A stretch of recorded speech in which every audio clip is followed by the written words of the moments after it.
What's up YouTube? It's your boy Nash here. Welcome back to the channel. Now before we get into this week's episode of WWE's Biggest Issue, guys, we are 29 subs away from 200. We are drawing closer and closer to the goal of 200 subs.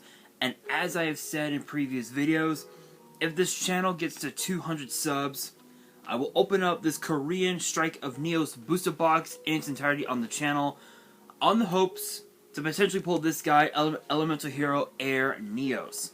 If this channel gets to 500 subs, I will open up this Korean LOB booster box in its entirety that I got from my partners at Collector Store. So be sure to check them out. Link and address will be in the description below. On the hopes to potentially pull a Blue Eyes White Dragon, Dark Magician, Red Eyes Black Dragon, maybe even a piece of Exodia. However, if this channel gets to 1,000 subs, I will open up this first edition Toon Chaos box in its entirety on the channel that I also got from my partners at Collector Store, on the hopes to potentially pull my second ever Collector's Rare, because if you guys missed out on my Genesis Impact box, you guys see it, a Collector's Rare Big Cup from the Underworld. I know the lighting is a bit fucked up. There, I know the glare is like right there, but you know what? I have an idea. Let me take this out. Take this out of the sleeve. There we go. Much better. A little bit better. So, I am planning on getting this graded at some point. I don't know exactly when, but it kind of looks like the surface looks a bit weird. There might be some scratching. But if you guys want to see these boxes get opened, maybe you guys want more episodes of WWE's Biggest Issue. Maybe you guys want more episodes of Yu-Gi-Oh's Biggest Issue, deck profiles, card discussions, WWE topic videos, premium live event predictions and results. Well, if you guys want all of that and more, my channel is the place to be. So if you guys have not done so already, be sure to subscribe to the channel, give this video a thumbs up, turn on the notification bell, and follow me on all of my social media. My @s will be in the description below, as will the info to my fan mail. It will also be in the description as well. Now, for this week's episode of WWE's Biggest Issue, the fallout from Night of Champions in Jeddah has left us with more questions than answers, including the big question, what happens next for the Usos? And another question is, can anybody stop Gunther and his reign as Intercontinental Champion? And even also, who can stop Rhea Ripley and her reign of terror as the Smackdown Women's Champion? All those questions will be answered in this week's episode, and we and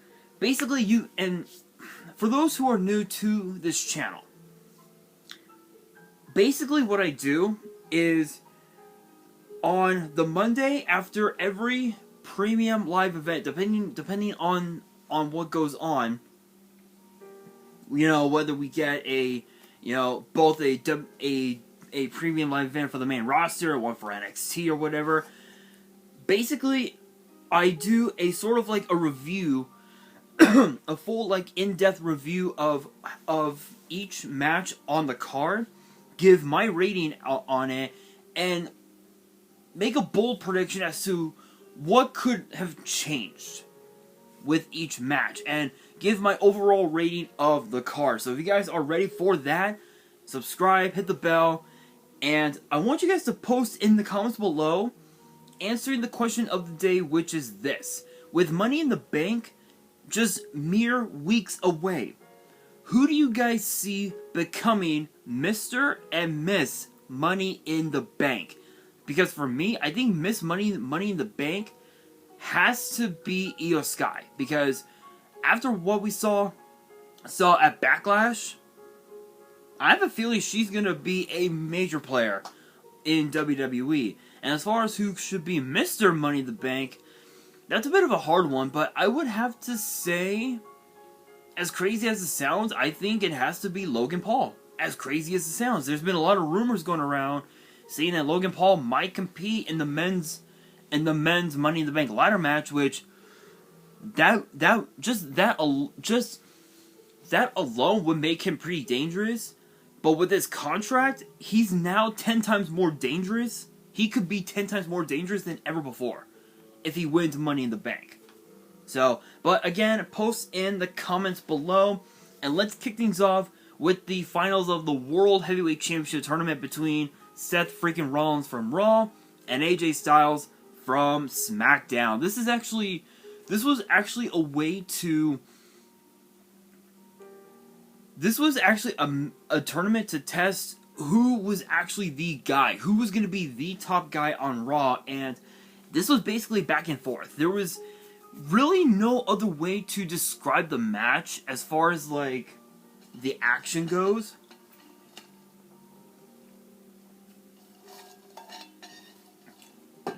As far as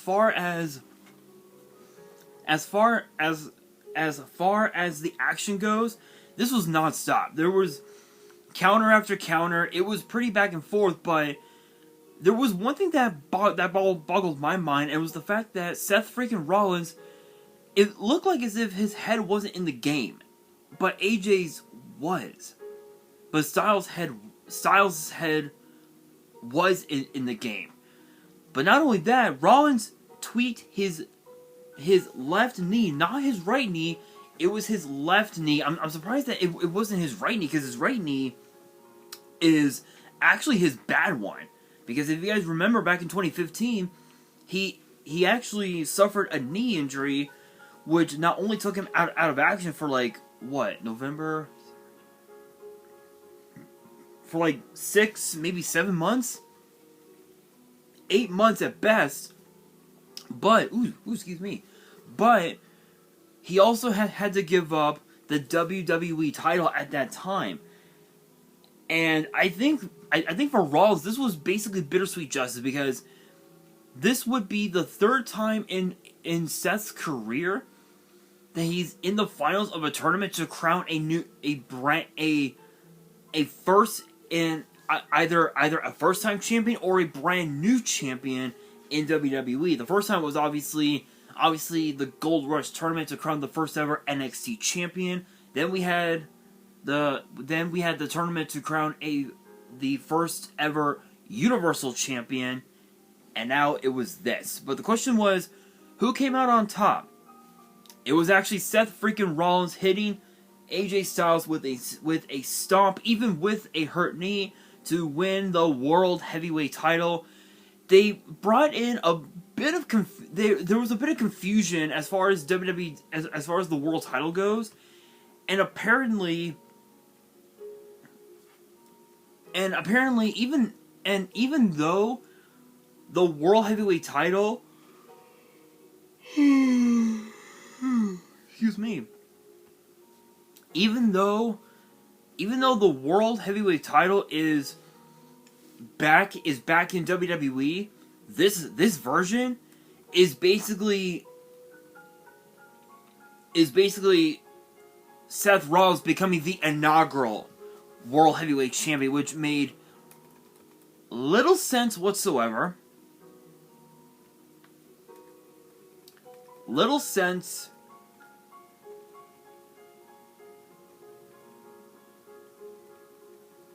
whatsoever.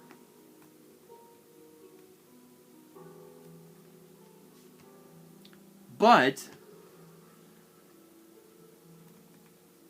I will say this. No matter what Seth Rollins does in the future, I can guarantee you that Seth Rollins is going to be a fighting champion. As far as my rating on this, easy. I was going to say 4 stars, but I'm going to give it 3. And the reason being is because Seth Rollins' head, as I said, wasn't really in the game. And I truly believe that the question being, Could there have been a different outcome? Yes. I feel like AJ Styles, if he timed the match right.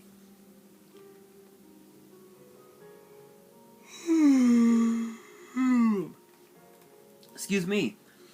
If he timed everything right, then he could have been able to capitalize on Seth's mindset being focused on movies, hit Rollins with either a Styles Clash or a phenomenal forearm, and he would have been the new world champion, and he would have ended up on Raw, while the rest of the OC would have remained on SmackDown. But again, 3 stars. It was pretty good. Don't get me wrong. I wouldn't have minded either one becoming champion. But if there was one person that I had to pick, I'm glad it's Seth, because this proves that he can take the World Heavyweight title to heights never thought possible, which would make Roman's run as the Undisputed Champion look like a joke. And that's saying a lot, because Seth Rollins has a tendency to do that kind of bullshit. Next up, we had a match where it was generations colliding between the man Becky Lynch and the Hall of Famer Trish Stratus. And this was again this was basically everything we had expected. We knew Trish had a trick or two up her sleeve, and that trick was Zoe Stark. Just when you thought that Becky Lynch was gonna win, Zoe Stark hit Becky Lynch with the move that she calls the Z360, and Trish was able to hit Satisfaction on Becky Lynch to pick up the victory. But the thing is that Trish, this version of Trish Stratus is a version that we hadn't seen in decades, like in almost 20 years. Because if you guys remember, what was it, 2004? Excuse me. What was it, WrestleMania 20 in 2004 in Madison Square Garden? I believe Trish ended up turning heel, and she was heel for the latter part of maybe a year or two. And the mentality that Trish has brought now,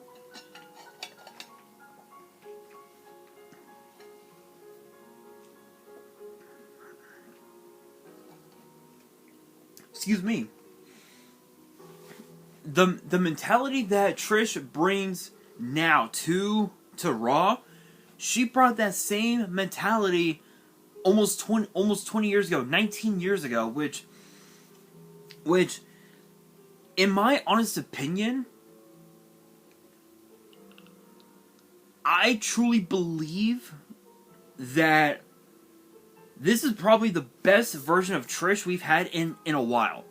As far as my rating for this, 3 stars. Could this match have ended differently? No. I'm gonna be honest, no. I don't think it could have ended differently.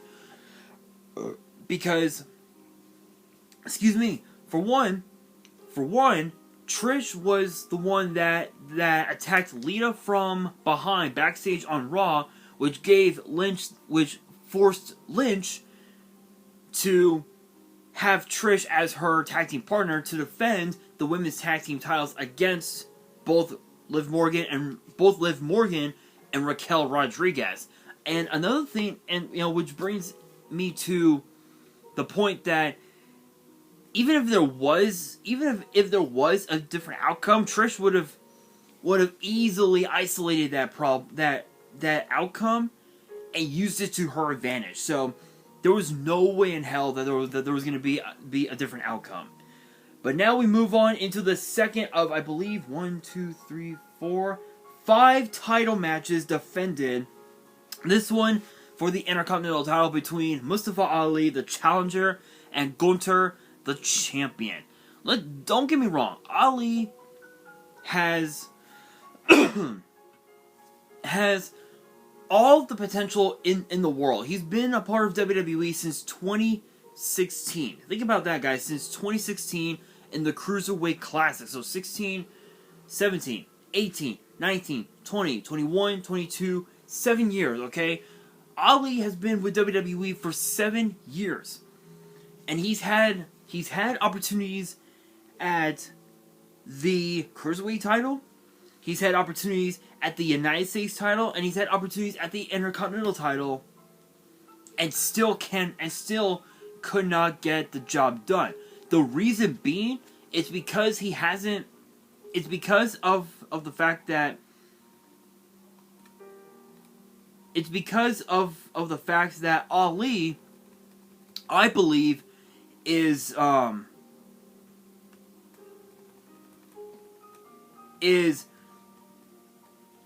at a point in his career where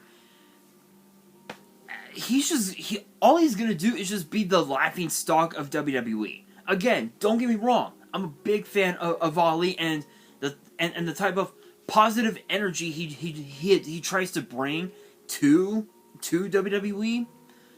It's the fact that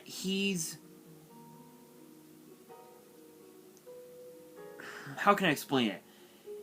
Again, as I said, he's become the laughing stock of WWE. As in, all he wants to do is just make jokes, and that's why Gunther was able to defeat Ali so easily. Because let's be real, there was no way in hell Ali was gonna win.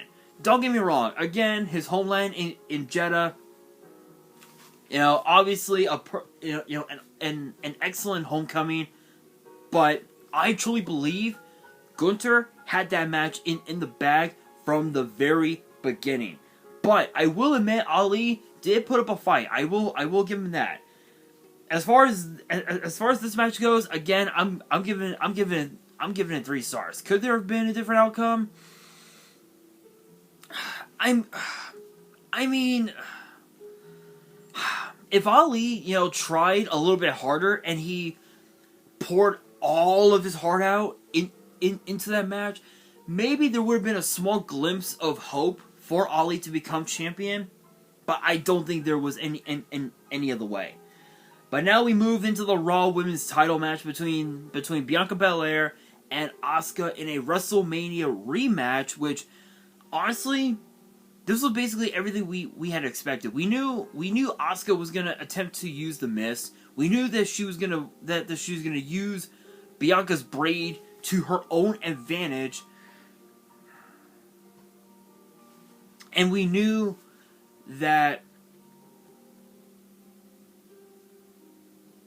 there was going to be a fight between these two women. We knew there was going to be a massive fight, and they basically proved my theory right. But the question is, how did this match come to pass? How did it end? The first set of the Mist, Bianca dodged it. The second time, not so much, because Asuka was able to pull a trick out of the playbook of the Hall of Famer, the Great Muta, spraying the Mist onto her fingers. And as Bianca Belair was about to hit the KOD, Asuka did that with the Mist, the fucking liquid on Bianca's eyes, and Asuka was able to hit Bianca Belair with a couple of powerful kicks. 1, 2, 3. Bianca Belair has now become the longest reigning Raw Women's Champion of all time at 420 days, which means now Asuka is the Raw Women's Champion.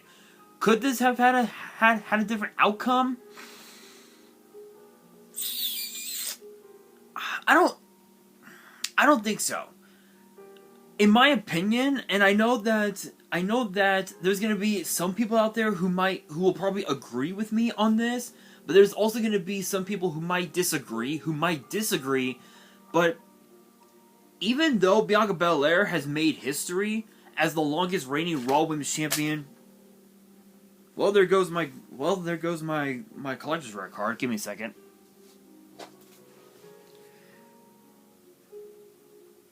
It looks like it's still okay. Hang on.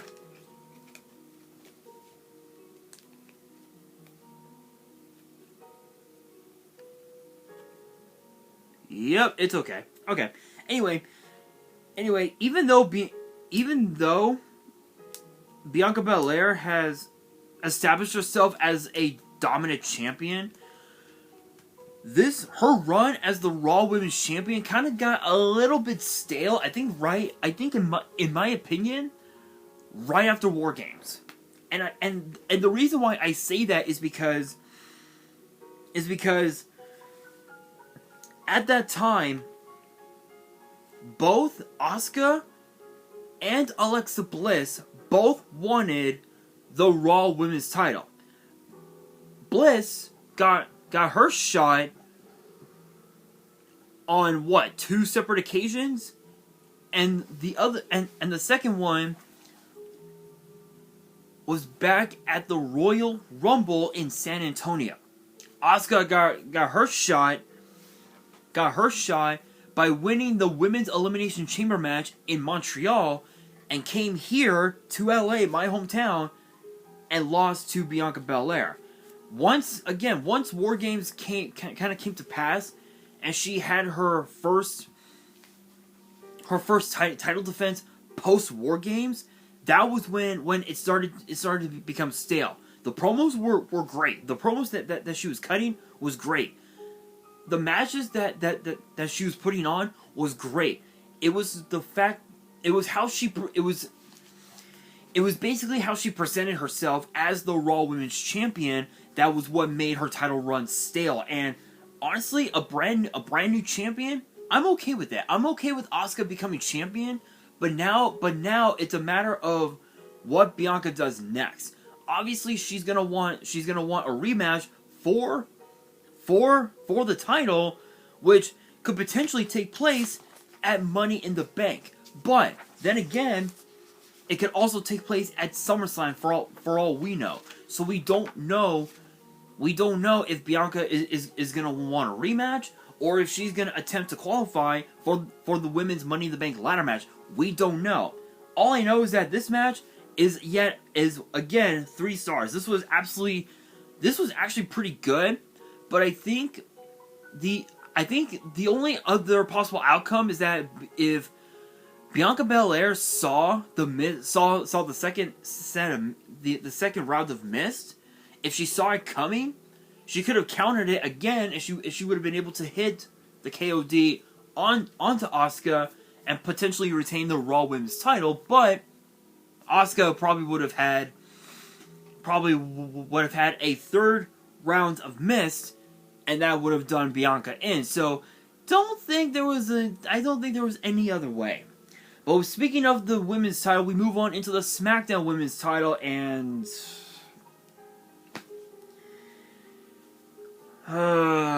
you gotta give credit to Dominic Mysterio, because he practically won the match for Rhea Ripley.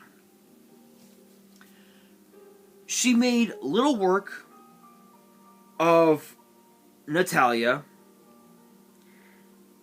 hit Natalya with a riptide, and that was and it only lasted 30 seconds, maybe even a minute from bell to bell.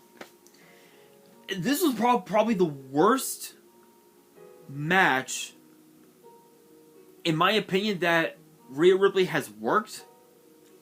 I'm gonna be generous, and I'm gonna give it 2 stars, because I think what Natalya was trying to do was she was trying to help Rhea Ripley establish herself as a dominant champion, but I don't think it worked. So I'm giving this 2 stars. This was probably the worst match I had ever seen in my personal opinion. Could there have been a different outcome? If Dominic Mysterio was not at ringside, and had he not have gotten involved, this match probably would have gone at least 10, maybe 15 minutes. And Rhea Ripley still would have won. And I probably would have given the match 3 stars, but it is what it is. But now we move on into the second of the 3 main events. This one was between Brock Lesnar and Cody Rhodes. Now, Rhodes had what's called an Exos cast, which the cast is made of titanium steel, which is one of the strongest metals in the world. I don't know what the top one is. I think it is titanium, but it could be something else. But I could be wrong. I could be wrong. But the first 7, 8, maybe 10 minutes of the match, right somewhere around there, Rhodes didn't realize that he could use the cast to his own advantage. And it actually worked. It actually worked for the most part. But Brock Lesnar was able to exploit it. He had applied the Kimura lock onto Cody Rhodes twice, 3 times, and the third time ended up being the charm for Brock Lesnar as he made Cody Rhodes not tap out but pass out to the Kimura to pick up the victory. And this now means that they are now tied 1 apiece. The rubber match, has to happen either at Money in the Bank or at SummerSlam. Odds are it has to be at SummerSlam, and it would only be right if it were to be at SummerSlam, because that way Cody Rhodes could attempt to qualify for the men's Money in the Bank ladder match. He wins his qualifying match, goes to Money in the Bank. Lesnar screws him out of the briefcase, and then we get the match at SummerSlam, which honestly, that would be pretty cool. But the question is, what would the final match be? What would be the stipulation? It would have to be Hell in a Cell. Or something else. I don't know. Honestly, I never thought about that. Comment below what stipulation you guys think the final match should be. Comment below. But, could there have been a different outcome? That's hard to say. Honestly, it's kind of hard to say because we knew that Cody Rhodes was coming into this match at 80%. 80%. But even at 100%, it would take a miracle for someone like Cody Rhodes to defeat Brock Lesnar. Backlash, he pulled it off. Night of Champions was not that lucky. So it comes down to what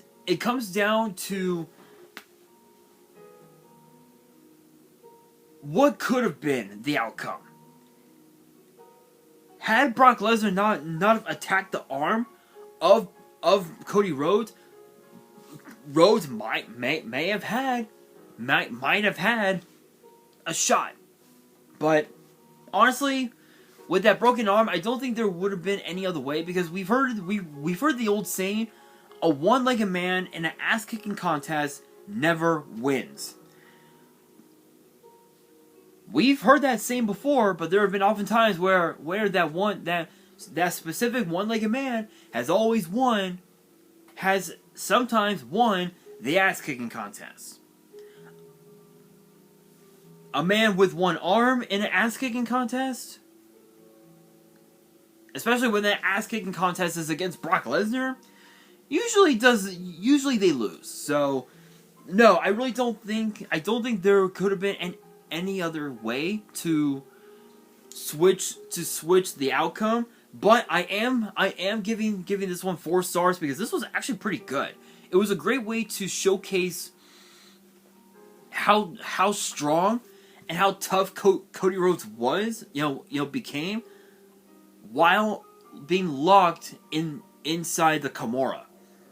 So, again, I don't think there could have been any other outcome. But we move into the main event for the Undisputed Tag Team titles between the champions Kevin Owens and Sami Zayn, and the Bloodlines Solo Sikoa and the Undisputed Universal Champion Roman Reigns. Now, we know that as far as the roster goes for SmackDown, we know that the full roster for SmackDown consists of AJ Styles, Alba Fire, Angelo Dawkins, and I'm going in literal alphabetical order off of WWE.com.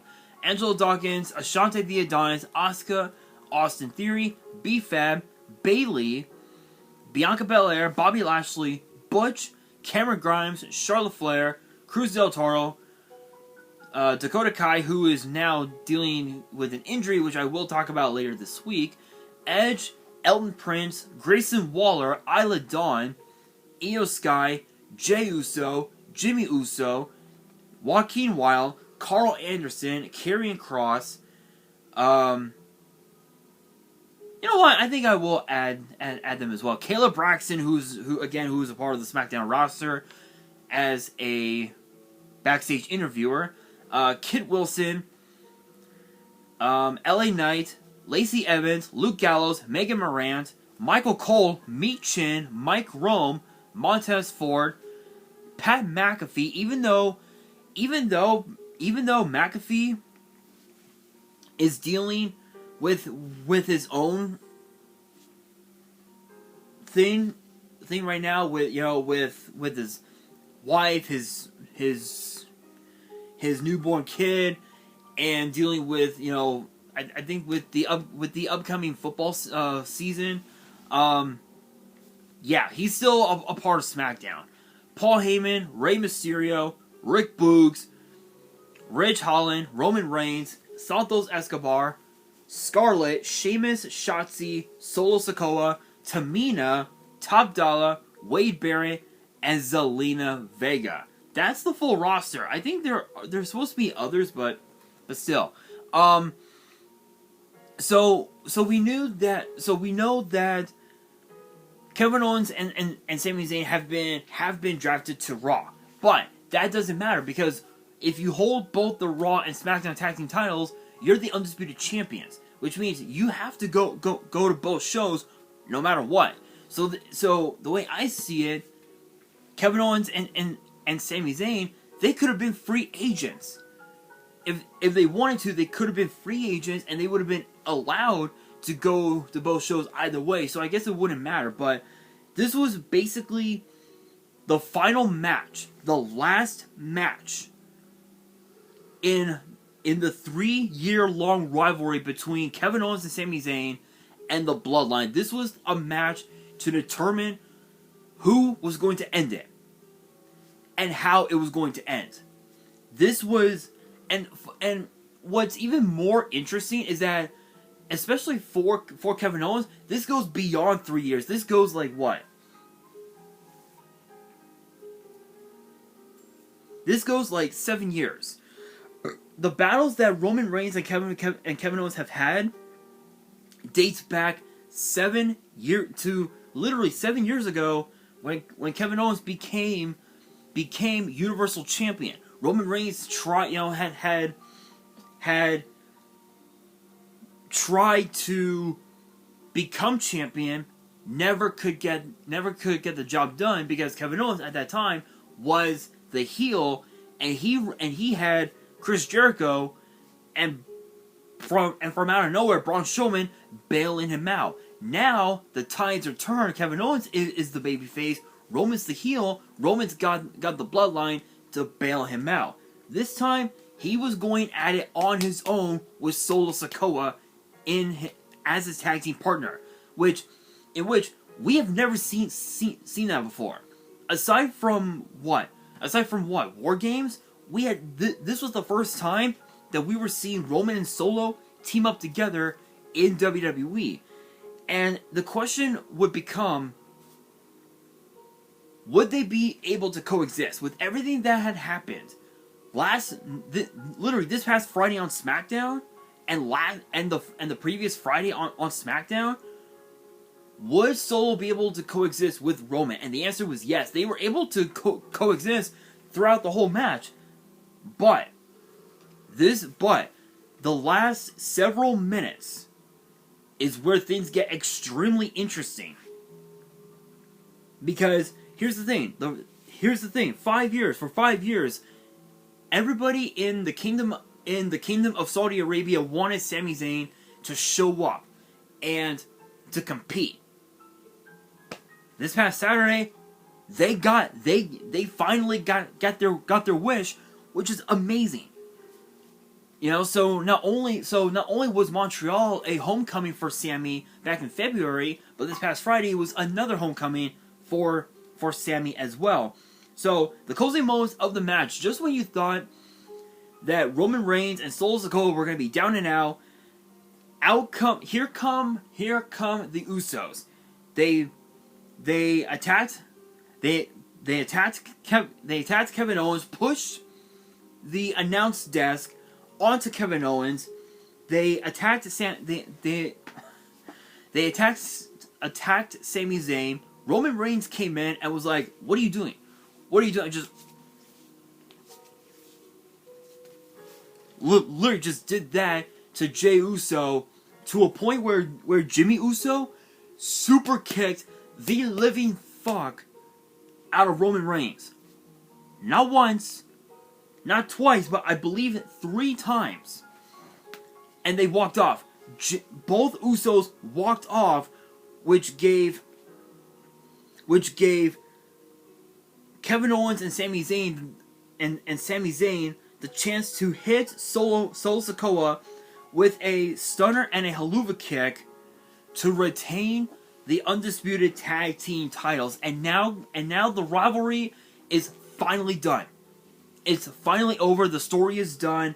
The Usos have left the bloodline, and now Roman Reigns is all alone. All he has left is Solo Sikoa and Paul Heyman.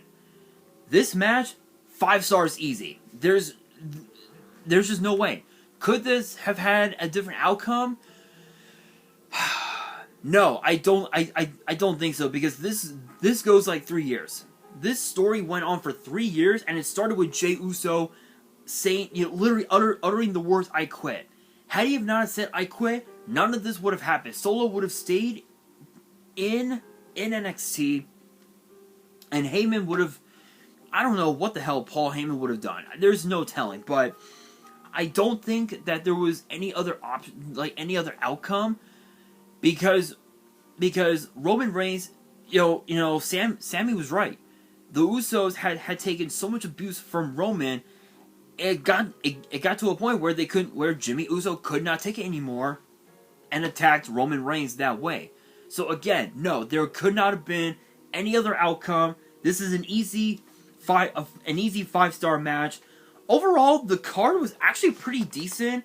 The match for the SmackDown Women's title, again, it was a pretty bad match, but overall this is an easy 4 stars. I think in spite of how many 3 stars I got, how many matches got 3 stars, this was a pretty good card.